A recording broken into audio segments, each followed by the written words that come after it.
The National Economic Council, chaired by Vice President Kashim Shettima on Thursday, set up committees on economic affairs as well as crude oil theft and management. Both committees will be headed by Kwara State Governor Abdulrahman Abdulrazak and his Imo State counterpart Hope Uzodinma, respectively.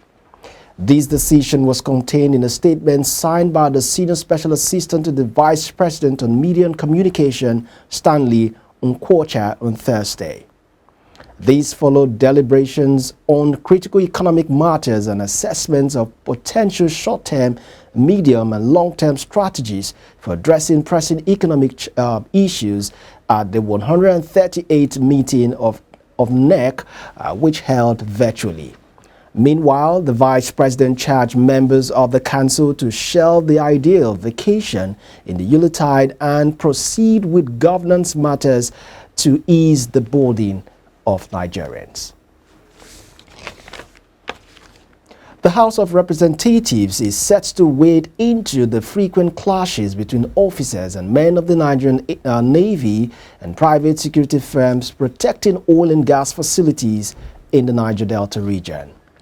The resolution by the lawmakers followed the adoption of a motion of urgent public importance by the lawmaker representing Ilaye Esin Odun Federal Constituency, Ondo State, Mr. Donald Ojogo, during plenary session on Thursday. His motion was titled, "Need for the House to promptly wade into the incessant cases of conflict between Nigerian Navy and private security outfits engaged by the Nigerian National Petroleum Company Limited to protect oil and gas assets."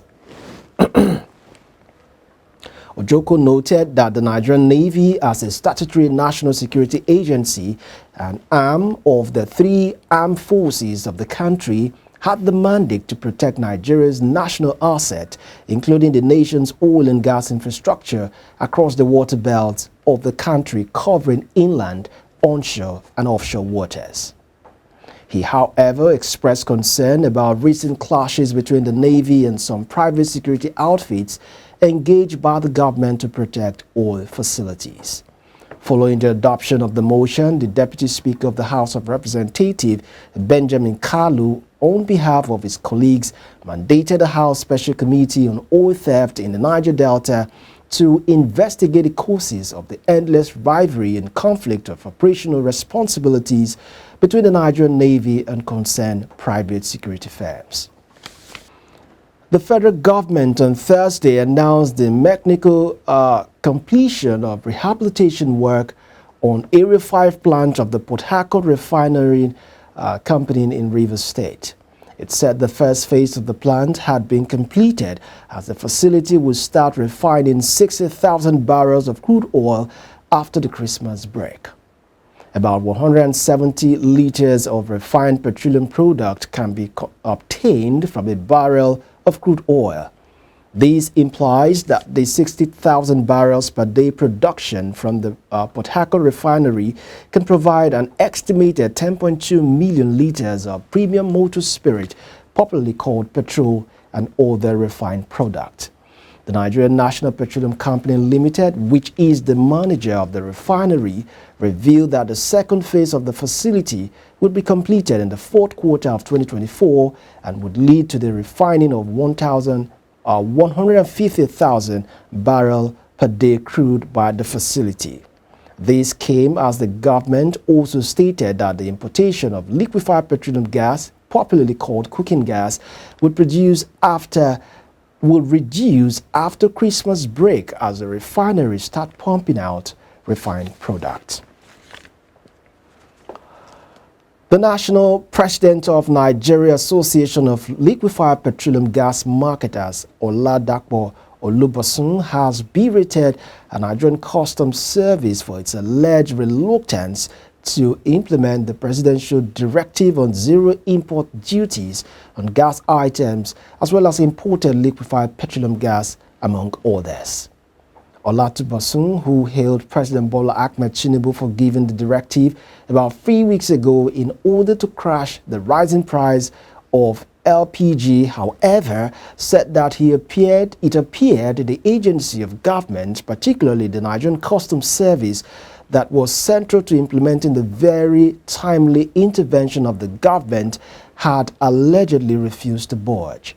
The national president lamented that even after the Minister of Finance, who also doubles as the coordinating Minister of Economy, Mr. Wale Edu, has sent this circular to the concerned agencies to begin to do the needful, the Nigerian Customs was still not yet convinced to implement this presidential directive.